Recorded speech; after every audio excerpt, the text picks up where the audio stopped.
Okay, let's begin. Kumulan of Lat Gemara, it's Mitzvah Shabbos Parshas Tetzaveh. We are up to Dav Gimel Amud Aleph, and we're up to Daf Daled. Aleph. No. The dollar is tomorrow. Gimel. Gimel. We started on Friday. Today's Gimel. You're a little bit ahead of us, so if you don't mind, we'll do a little bit of review. We're up to. My share is up to Lememra,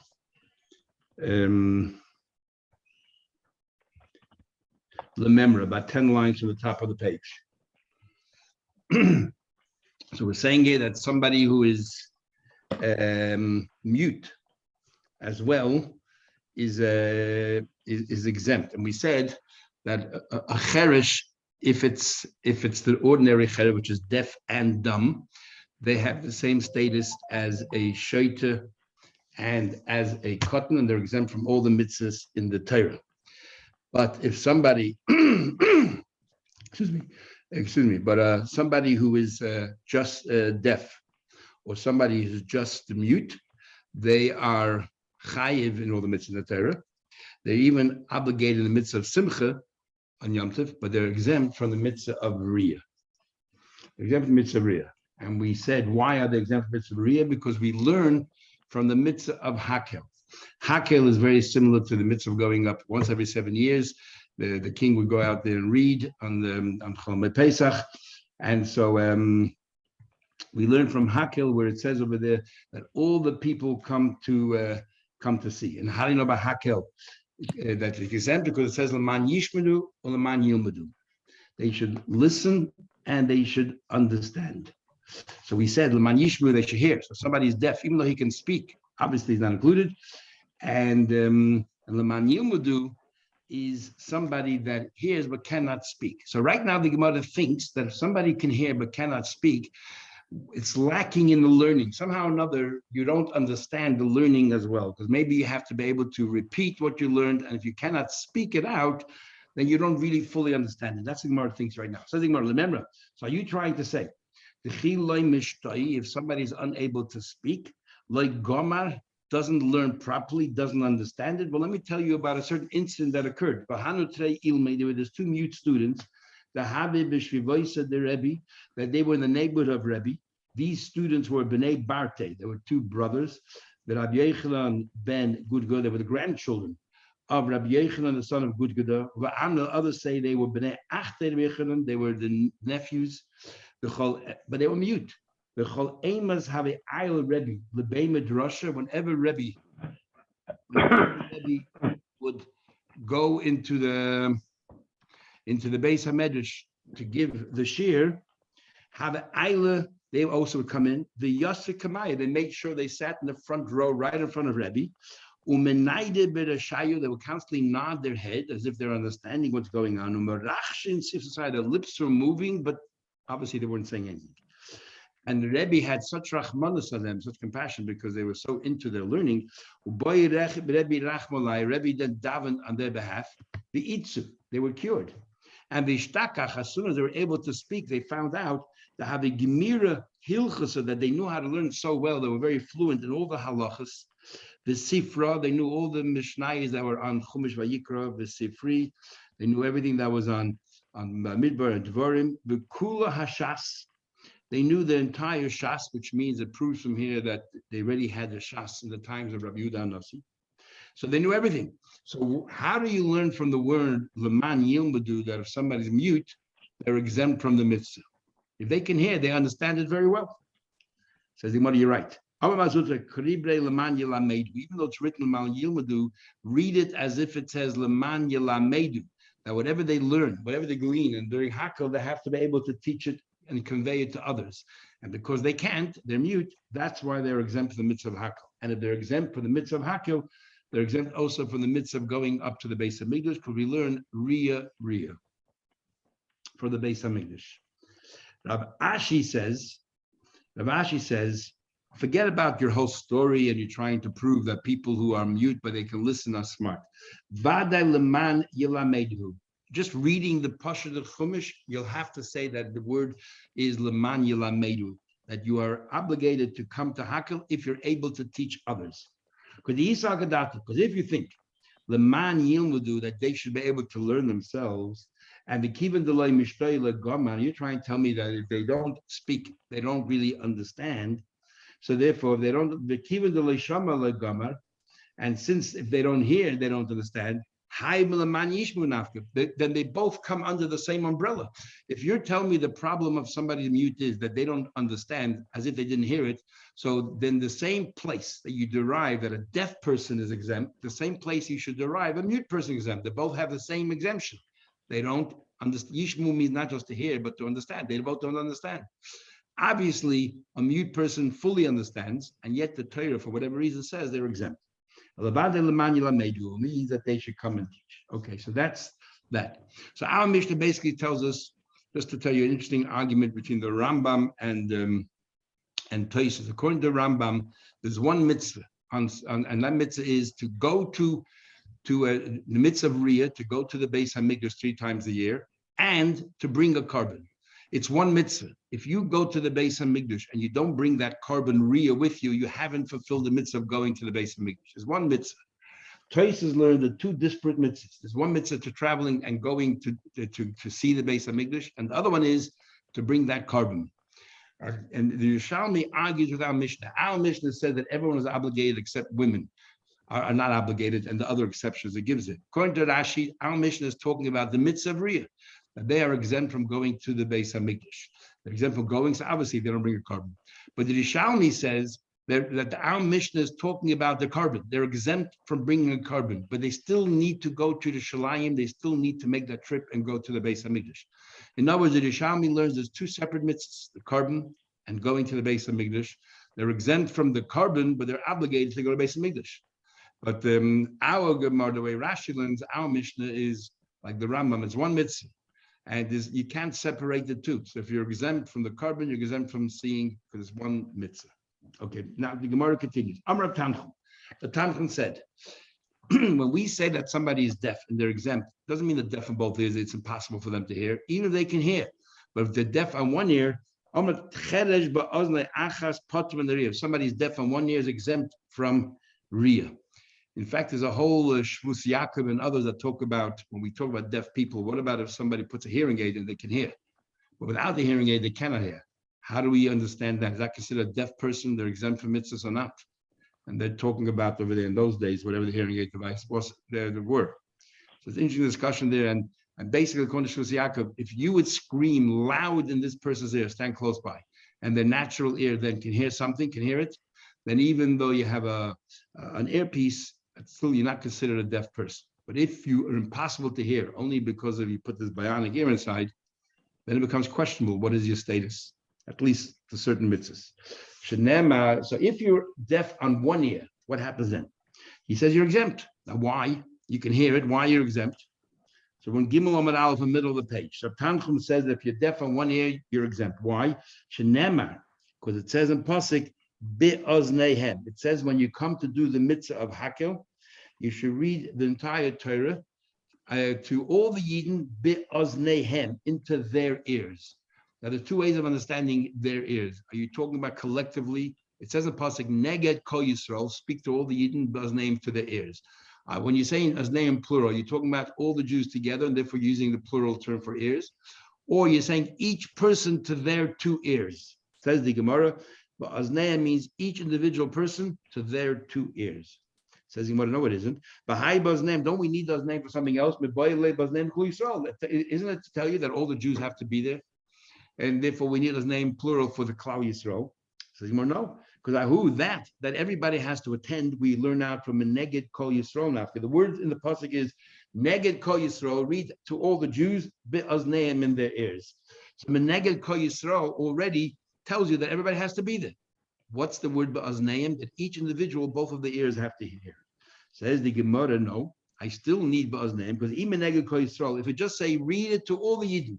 I would have thought, afagav the loy shami, even though they cannot hear it, it's good enough. Therefore, kosav rachmana, therefore the Torah says ba'azneim, that you would think that they can be far away. As long as they see their present is good enough and the Torah says God's name, everyone has to hear it.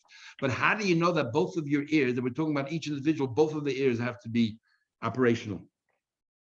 As long as they hear. It says in Gemara, we already learned before, it says in the Hakel that that they all have to hear.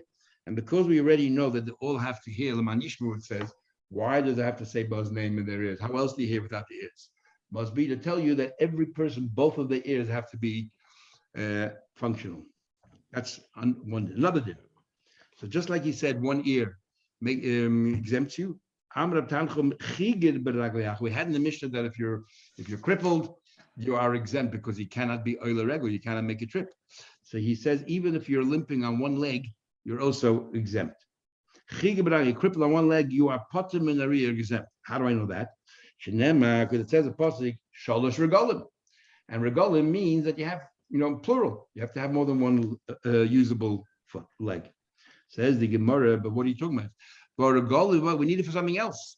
We're talking about a case where you're missing part of your leg. That's what regalim is. For example, prat lebalekavin, somebody who's an amputee and they have a wooden stump as a leg, so it tells you you're exempt.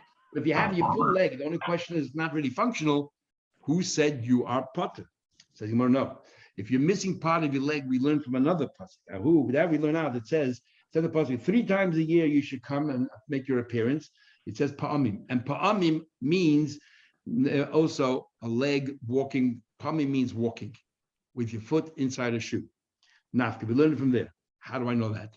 So once we know, we'll soon see how we know that pa'amim means that you have to have full legs. Then what do we do for golim? To tell you have to have the full use of both of your legs. How do I know that pa'amim means your full legs?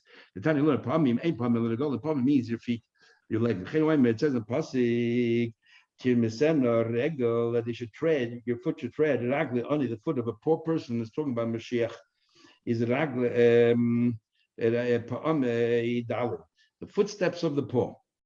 And it says, Ma yafu pa'amecha, how beautiful are your footsteps, Bana Olim, in shoes, Bas Nadiv, the daughter of this generous person. So what do we see? That pa'amim means that you have full feet, full legs, and you're able to put them in your shoe, and therefore the gully must mean that you have full use of your legs. So Rav Dashan on this very passage just said, it says, Ma yafu pa'amecha, how wonderful are your steps, Bana Olim, with your shoes, Bas Nadi, the daughter of the generous person. Who is this? We're referring to Klal Yisrael, and we're saying that we're the daughter of the generous person. Who is this generous person? First of all, he says, so how wonderful the footsteps of a Yid when they're going and making that trek to the base of English. Bas Nadiv, the daughter of the generous person, Bita Shel Avram Avinu, the daughter of Avram, Shenikra, that is known as Nadiv. Now, why is Avram known as a generous person? Shenema.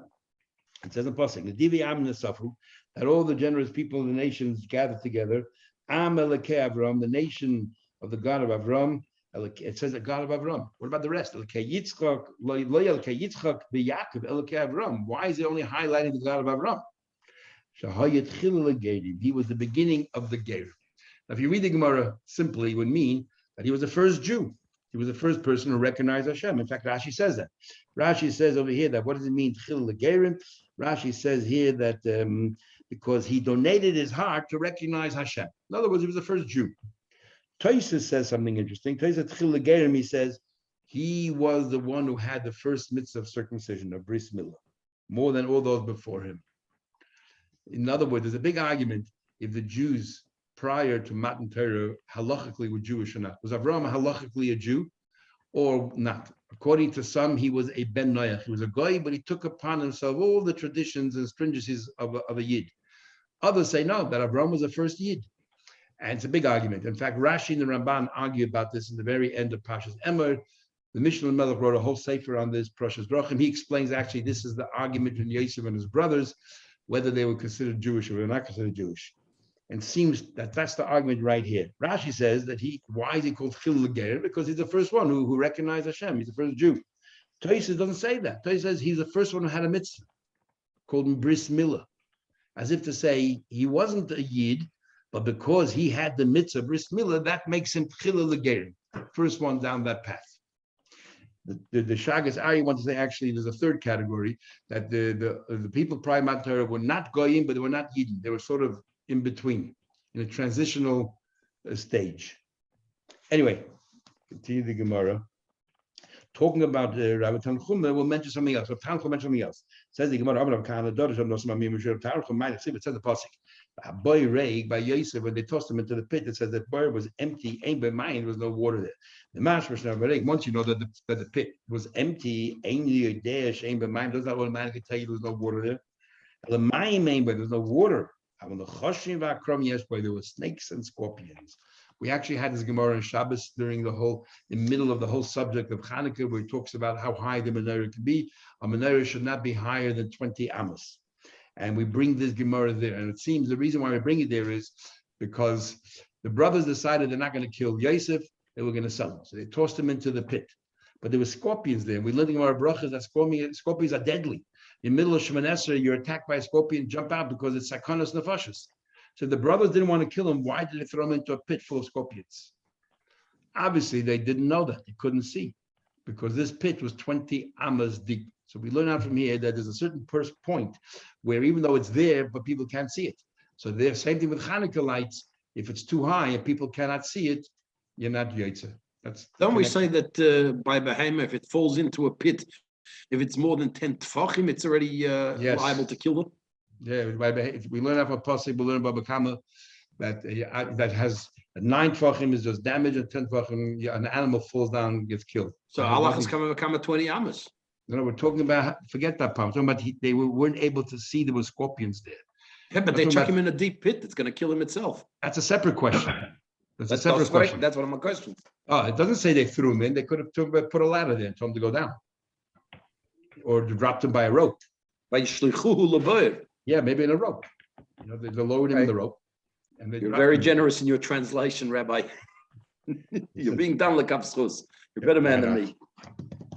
Why not? Okay, Gemara. Torah we learned. Ma'aseh is a story. Rabbi Yechon and Breaker, Rabbi Elazar and Chisma, 2 students of Rabbi Yeshua. As an intro, we learned in Gemara Brachas that Rabbi Gamliel was the leader, and they impeached him for various reasons, and they placed Rabbi Elazar ben Azariah as the leader. Later on, they decided to reinstate him. When they reinstated Rabbi Gamliel, they decided that 3 weeks Rabbi Gamliel should be in charge, and 1 week should be Rabbi Elazar ben Azariah. Now, bear that in mind. So these 2 students, Rabbi Yechanan and Rabbi Elazar ben Chisma, Shahochu, they went Lahagbul Pnei Rabbi Yeshua Pekin. They went to visit Rabbi Yeshua in the city of Pekin. And Rabbi Yeshua wasn't around the Beis HaMedrash at that time. He asked them, tell me, what was said today novel in Beis HaMedrash?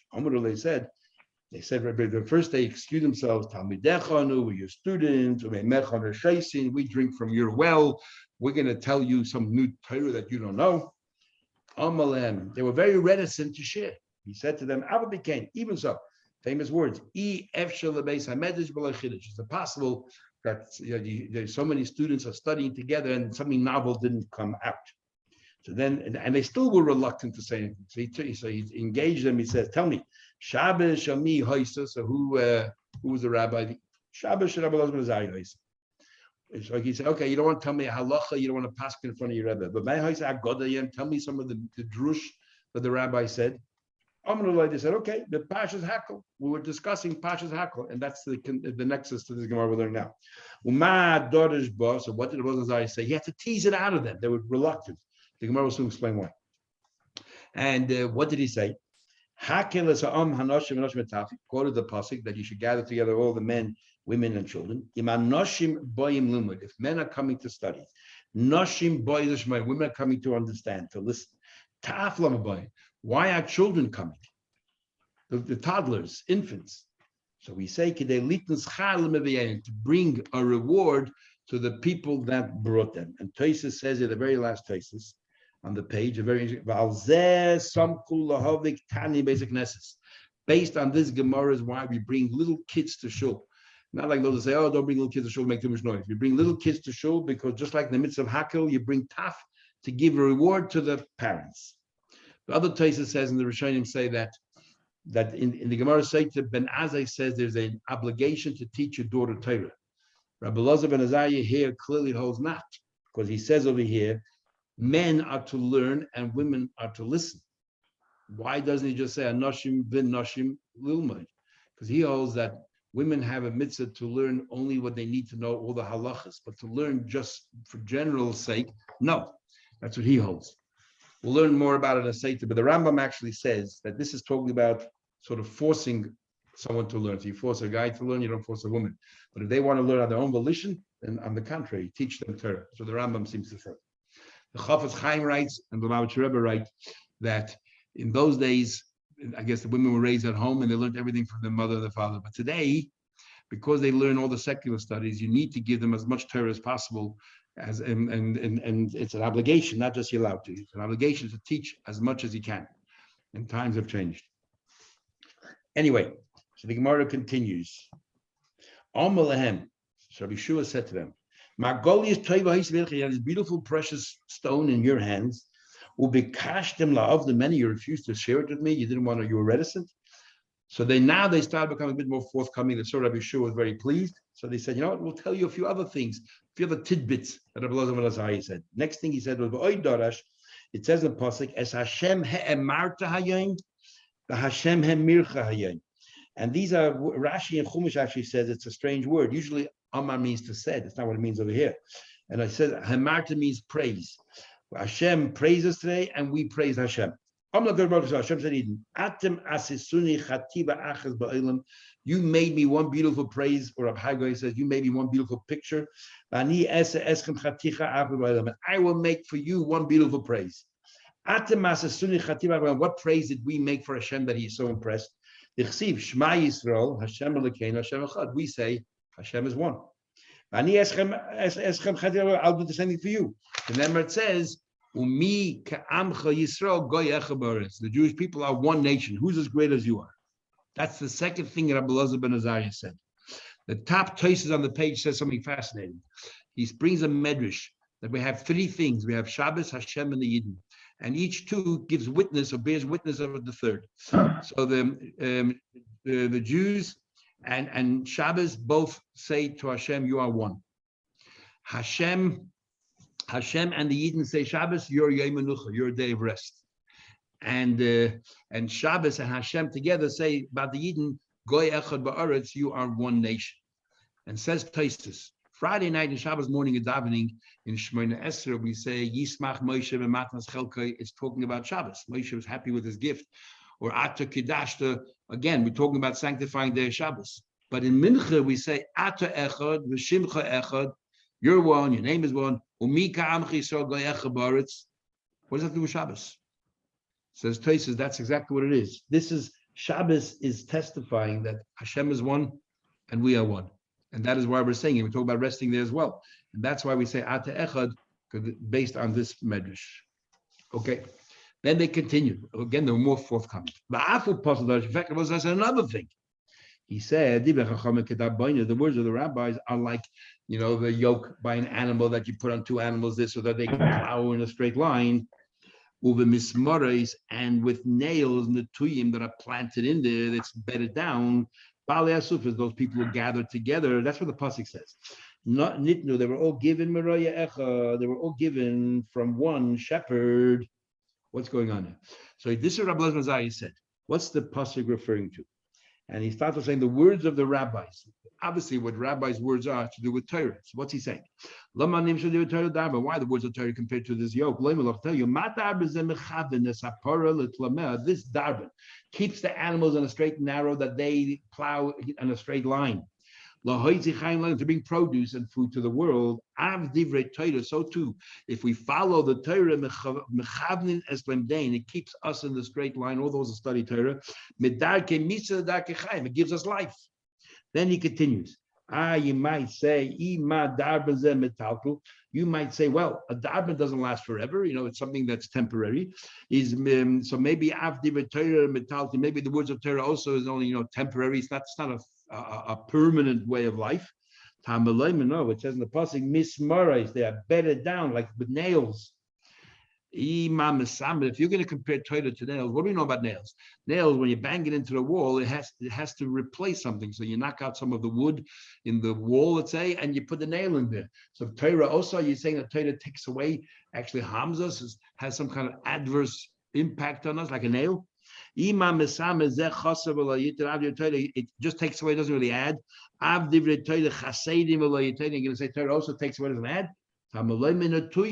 It's like a plant. A plant, it grows and it multiplies.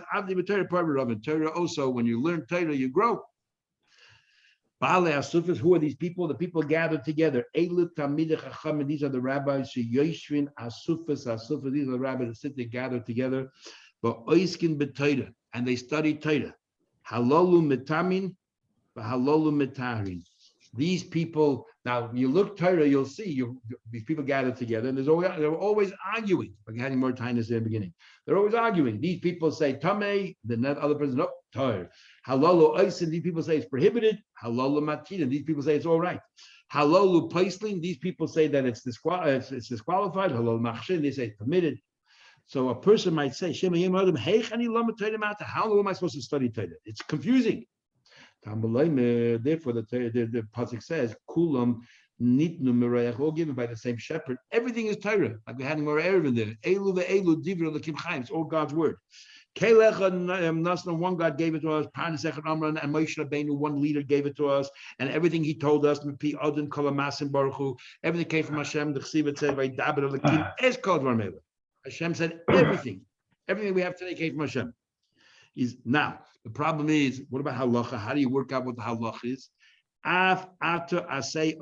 You should make your ear kafacheses like a filter, that everything comes in through, and you filter out. So you go through, understand all the different reasoning until you come to the conclusion who is right. In fact, because of this Gemara, the Maram Prag's brother came out and he made a big war against Rabbi Yosef Karo for writing Shulchan Aruch, because he said that people that don't understand the background of these laws, you just come up with the laws, and if any variables change, the law might change as well, and people don't understand. And here it says you have to learn both sides, both opinions, so you understand, and then you can understand the final halach. Anyway, you should acquire a good understanding heart. Try to understand both opinions, as those who say no good, those who say is good. That's what Elazar Mazari said. When Rabbi Yeshua heard this, he said, before he said, these precious diamonds you refuse to share with me. Now he said to them, the Lashon Hazeh, this is what he said to them. Ein der yosem. Our generation is not a generation of orphans. Generation of Azariah lives amongst them.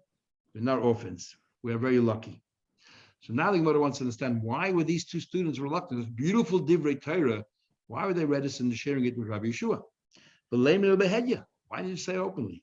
Because a story happened at that time, and they were so frightened, intimidated by these great Rabbonim, that if they offend them in any way, who knows what the toll will be. What happened? It was a story at the time you learn. Rabbi Yossi, the son of Miskis. He went to visit Rabbi Lezer in Lut. Rabbi Lezer ben Hurkon said to him, "Tell me, so what happened in Shul today?" They weren't reticent. Rabbi Yossi wasn't reticent. He told them straight out. Nimnu v'gamru. They sat there and they calculated that Amoinu Moed Ma'asin Ma'asar on B'Shvis. Okay, what that means is as follows. We know there's a cycle, 6 years, and then the 7th year Shemitah, like this year in Israel. The first, second, fourth, fifth year, you have to give your Truma and your Ma'aser Rishon, and also Ma'aser Sheni. Take the food up with you to the Shalayim. But the 3rd and 6th year, you give your 10% to the poor. Then you have Shemitah. Shemitah, everything is hefker. Nobody plans, nothing is growing, and the poor have a very difficult time. So the rabbi decided as follows.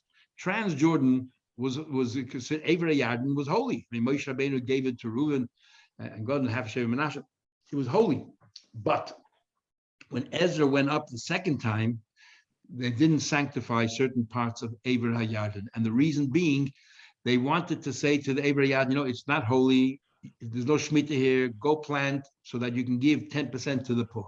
Even those 2 consecutive years of giving Meiser Ani, the rabbis made a deliberate thing because the poor would have nowhere to get their food from. The people who could afford it will buy from other places, but the poor had nowhere to go. So therefore, they made a special institution that in Eber Yarden, in the area of Sichen and Oig, that it's not, there's no Shemitah there, and they can plant and they'll give Meiser Ani. So that's what he said. And this was decided amongst the rabbis today in the Beis HaMedrash. Amoin and Moav, that's Sichen and Oig conquered, the Jews were not allowed to wage a war against Ammon and Moav. But the Gemara says that Sichen and Oig enabled the Jews to wage a war because Sichen and Oig conquered Ammon and Moav. So now it became their property, and then the Yidden waged a war against them and took and confiscated it. So Ma'asin Meiser Ani b'Shvit, you can give Meiser Ani in the year Shemitah. Amala Yoisi, Rabloza ben Hercules got upset. Yoisi, stretch out your hand, and accept your eyes, that was your vision, because you're no longer going to see. Now, why was Rabloza ben Hercules upset? Either because he didn't show the due respect to his Rebbe by saying, oh, teacher, I learned from you, I drink from you well, and then, the teacher had to say, I don't mind, go ahead. He didn't give him that due respect, therefore he was upset. Or he was upset simply because you're repeating something that I knew already for hundreds of years. It was known already. And it's such stupidity. That's what you're doing in Beis HaMedrash. And that's another way of looking at it. So, or a third way is you were pasking halach in front of your Rebbe. You're not pasking halach in front of your Rebbe unless you ask. That's why the previous ones were saying hagadata. They didn't want to paskin in front of their Rebbe. So anyway, Rabbi Lezer then cried. He felt bad about his student, and he said, God, secrets are only to those who fear God, and the covenant to those who need to know. And he said, so maybe that's why you didn't know. Go tell your colleagues. You don't need your quorum over there. I heard from my teacher, maybe looking more Megillah, that I never said anything I didn't hear from my teacher. Sheshama Merabba, he heard from his teachers, Hil and Shammai. Merabba, and they heard from their teachers. Questionable whether it actually literally means halacha Sinai or it means it's such an ironclad rule. It's like halacha Sinai. That those regions there's no shemitah. Matam. Why? When the Jews went with Yeshua into Yisrael, they conquered a vast piece of Yisrael, but it wasn't conquered the second time when Ezra went up. Yeshua's conquest did not remain holy forever. And deliberately, the second time around, they left certain regions not to become holy in order that the poor people would have where to eat on Shemitah. Tana, we learned, interesting, Rabbeinu Chananel over here says, instead of Meiser Ani, he says the whole time Meiser Sheni. And in all the Gemaras, I suppose, that's Meiser Sheni, which may be Meiser Sheni they would bring with them to the Shalim, and we learned that all the leftover food they would distribute to the poor in the Shalim. So maybe that's what they did, because as Taisa had a problem, we don't find anywhere where they have 2 consecutive years Meiser Ani. Year 6 and then year 7, 2 consecutive years to give the Ani, that's not demanded. So maybe Rabbeinu Chananel was not a mistake, but maybe it means literally, maybe it means Meiser Sheni. Okay. Tony, we learned after Abelaz and Hukas calmed down. Somebody said, and I wish let's grant Yoisi's eyes, his vision back to him, the Chazor, and they came back. So these other 2 students heard about the story. They were scared to tell Rabbi Yeshua what Rabbi Yeshua wanted to hear, because maybe he'll also get upset and make them blind. So therefore, or punish them some way or another. Therefore, they're very reluctant in sharing until Rabbi Yeshua showed them that he was calm. I want you to share with me some of the Teidos of Rabbi Zayis. Taking on further. In our Mishnah it says we did Cheresh, now we're Shaita. Our Mishnah says that a Shaita is exempt. Now, whenever we say Shaita, we use the term very loosely. If we mean like if somebody's a total crackpot, it's not a Shaita.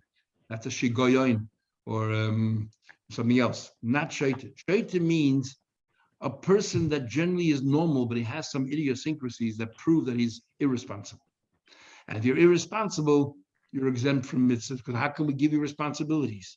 We're not talking about somebody who acts crazy. Somebody acts crazy, he's definitely potter from all the mitzvahs. What's the point of telling him? Well, listen anyway. We're talking about somebody who in many ways is normal, and yet in certain ways he's not. And he shows us he's totally irresponsible. So what exactly is it? What's the definition of a shaitan? Number 1, he travels at night alone. It's dangerous, but he's immature, irresponsible. Number 1. Number 2, somebody sleeps in a cemetery, and Rashi says at night. During the day, not a problem, only at night. And the problem then is, to get to the cemetery, you had to walk there. So isn't that already, you already covered the first one?